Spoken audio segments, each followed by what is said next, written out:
Functional groups are an important part of organic chemistry.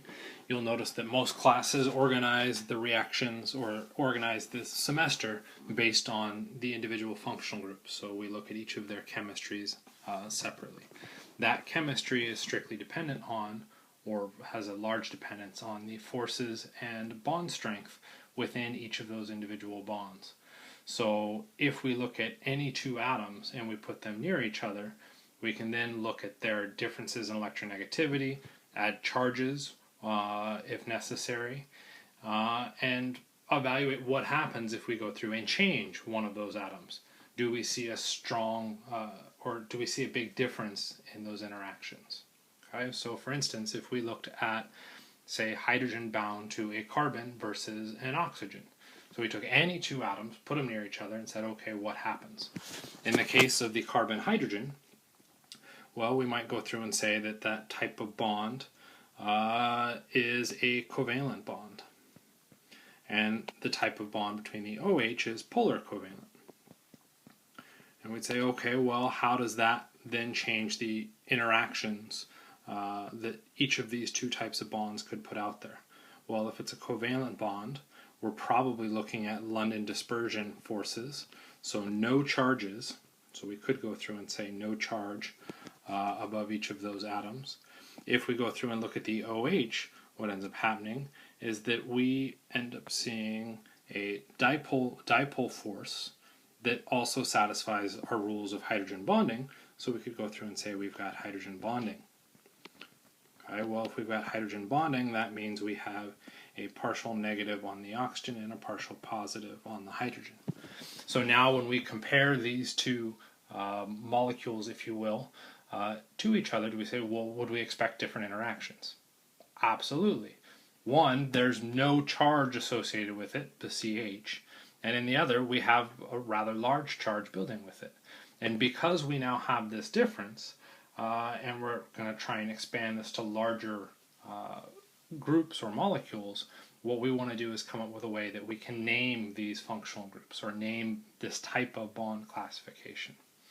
And so what we come up with in this case is an alkane for the CH or an alcohol for the OH, potentially. Okay, so that's kind of the idea behind why we have functional group classes. So let's take a look at some of the ones that we might see through this semester. One of the big things that we'll come up with once we've got these names is rules for nomenclature on how we go through and name these. What I've got bolded in that red box are all the functional groups that you should already know how to name from first semester organic chemistry.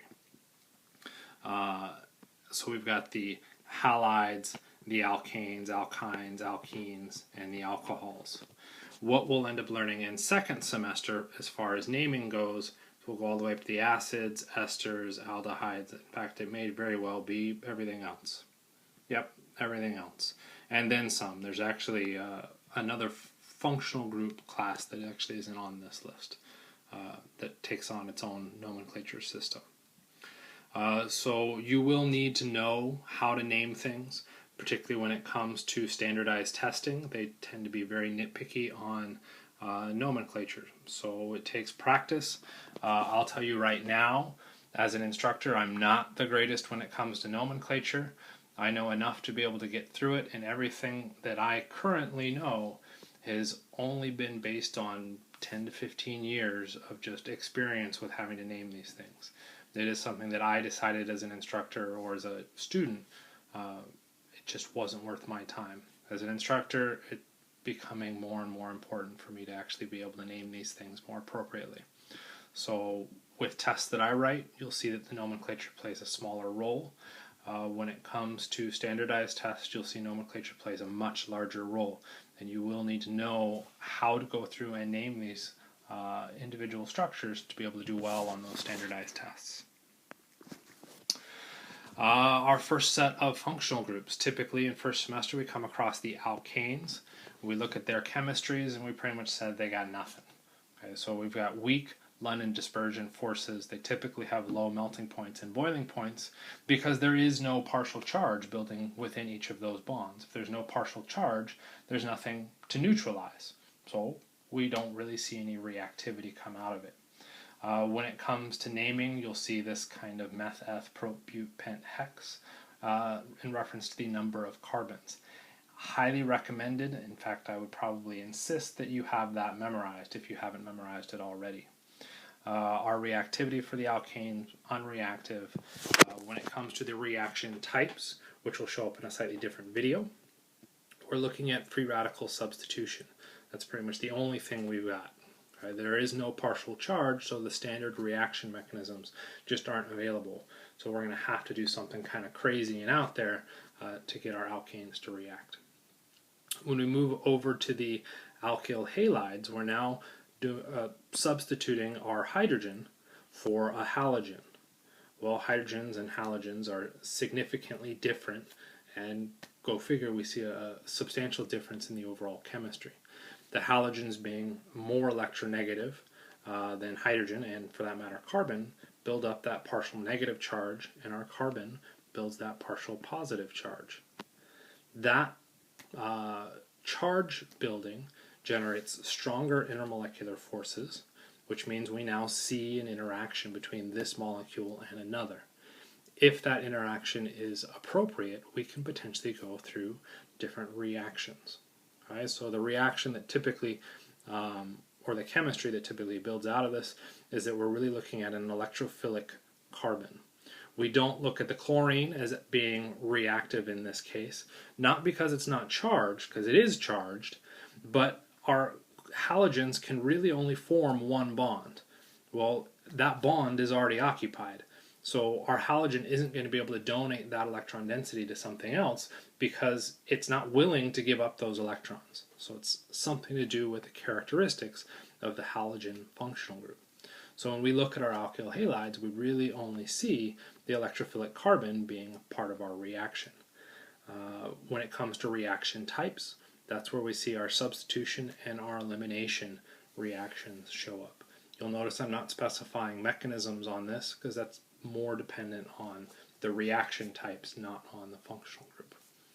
As far as an extra nomenclature thing to remember, our halogens will pick up different abbreviations depending on how we want to go through and name those. So you might see fluoro, chloro, bromo, and iodo show up as well. The alkenes and the alkynes, very similar reactivity because what we're looking at is those pi bonds. When we're looking at these, we've got two carbons that end up being potentially reactive in both cases. We are looking at London dispersion forces in this case, so it's similar to the alkane, except that pi bond gets some electron density a little bit further away from the structure and allows it to actually become reactive. So if we compared this back to the alkanes as far as melting points and boiling points, they're pretty variable. Nothing that we could really rely on super strongly. When it comes to reactivity, these atoms have more electron density.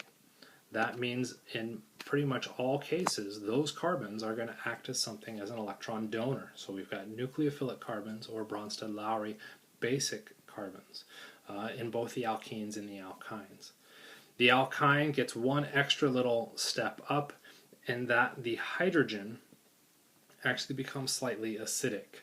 Okay? And that's because that carbon is sp hybridized. The sp hybridization means that it is more electronegative than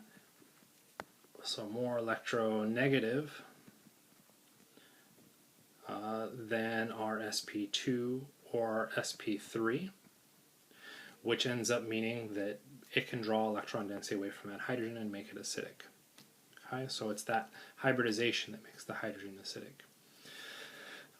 If you wanted to determine the reactivity, you'd want to look at the first bad resonance structure. So for instance, if we take a look at our alkene, if we put all the electron density on that carbon, what we'd end up with is a negative charge on that carbon and a positive charge. These are formal charges on those carbons. And we could go through and attempt to do the drawing where it was the other carbon. And we'd evaluate those two structures and say which one is a more stable charge dispersion.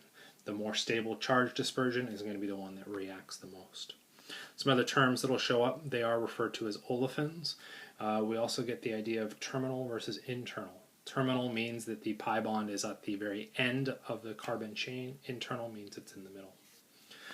We also have a formula for degrees of unsaturation, which it just is. I mean, you can use that if you'd like. Alcohols, one of the last functional groups we saw in first semester. When we now go through and put in that oxygen is a little bit different because it can have an extra bond, so we end up adding the oxygen and that hydrogen. So we get hydrogen bonding as an intermolecular force, much higher melting points and boiling points because we now have a much stronger intermolecular force. The other thing that's kind of obnoxious with alcohols is if you can name it, that kind of reactivity is available. We've got the acidic hydrogen because the oxygen is more electronegative. We've got an electrophilic carbon because the oxygen is again more electronegative.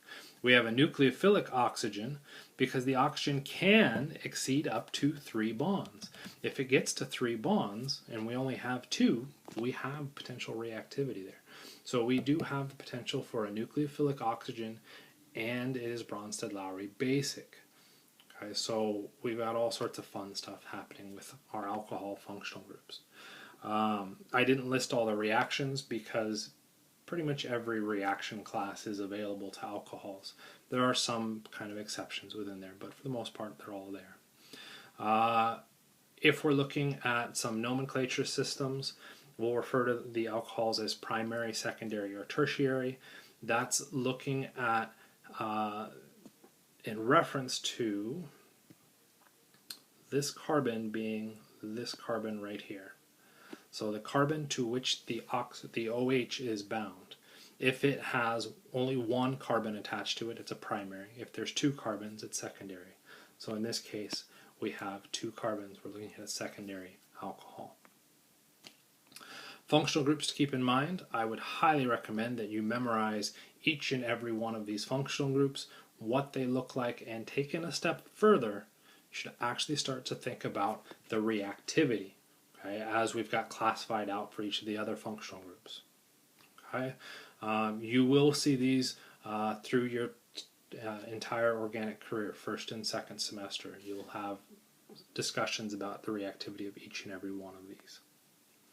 So now for a little bit of practice. Go through, take your time, answer the questions. So I would highly recommend you go ahead and click the pause button